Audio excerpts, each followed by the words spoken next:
पहली शिफ्ट हो चुकी है, दूसरी भी शायद चालू हो गई होगी, मैंने थोड़ा लेट हो गया। तो क्वेश्चन है वो थोड़े ठीक आ रहे इस शिफ्ट में, कह रहे 10 सितंबर वाली जो पहली शिफ्ट है, तो ज़्यादा मुझे अच्छे नहीं लगे क्योंकि ठीक ठाक है, वैसे ही है, नए क्वेश्चन तो बना ही नहीं रखे।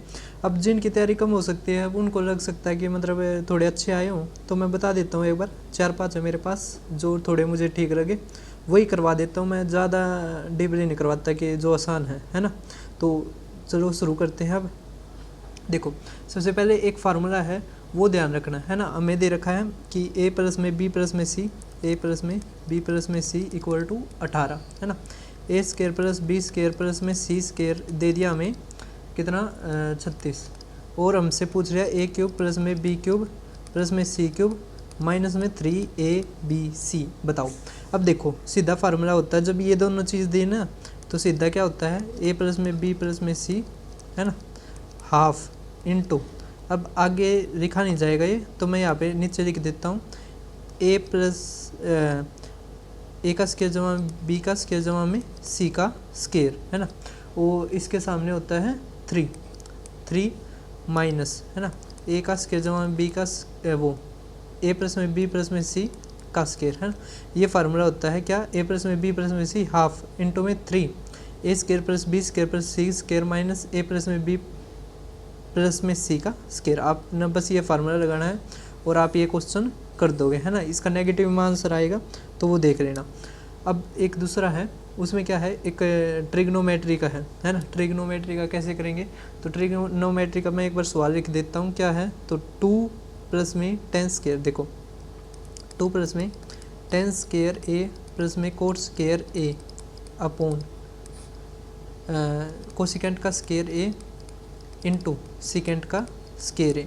अब इसमें क्या है, ये दोनों बराबर ही होते हैं। कैसे, देखो ध्यान दो, ये आगे भी आ सकता है शिफ्टों में। तो इसमें क्या होता है, जैसे 10 ए प्लस में कोट ए है ना, इसका स्क्वायर करेंगे तो क्या आ जाएगा हमारा, तो पहला फार्मूला बनेगा 10 का स्क्वायर ए प्लस में कोट का स्क्वायर ए प्लस में 2 है ना।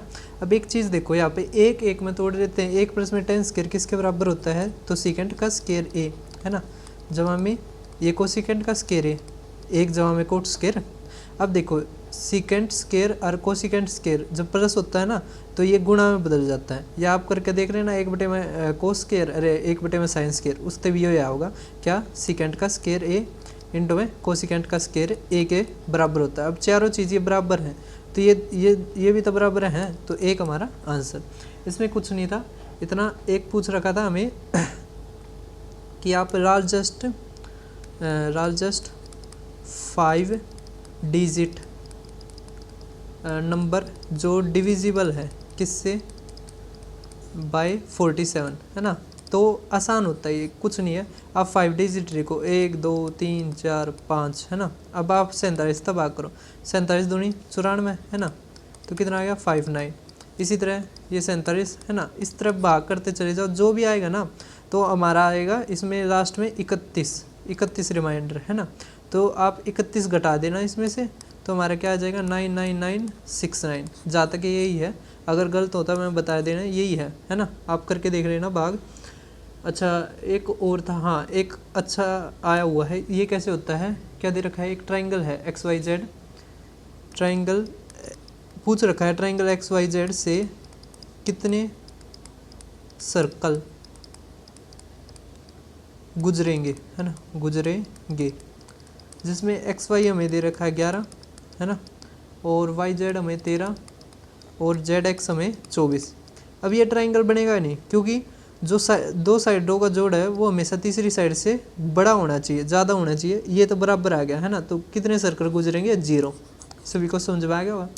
ये मुझे 4-5 बेस्ट क्वेश्चन लगे थे, और तो आसान था, कोई ज़्यादा मुश्किल नहीं था।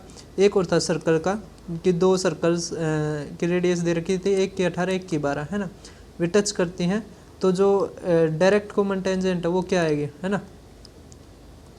तो कॉमन टेंजेंट क्या आएगा, इसका सीधा फार्मूला होता है 2√AB है ना, ये A है ये B है, तो 18 गुणा 12 का रूट और 2 है ना। आप कर रहे ना ये, तो कोई ज़्यादा मतलब अच्छे क्वेश्चन नहीं थे, रिपीटेड क्वेश्चन थे। तो जिसने 2023 की अच्छी तरह कर रखी है वो आसानी से कर देगा, कोई ज़्यादा मुश्किल है नहीं।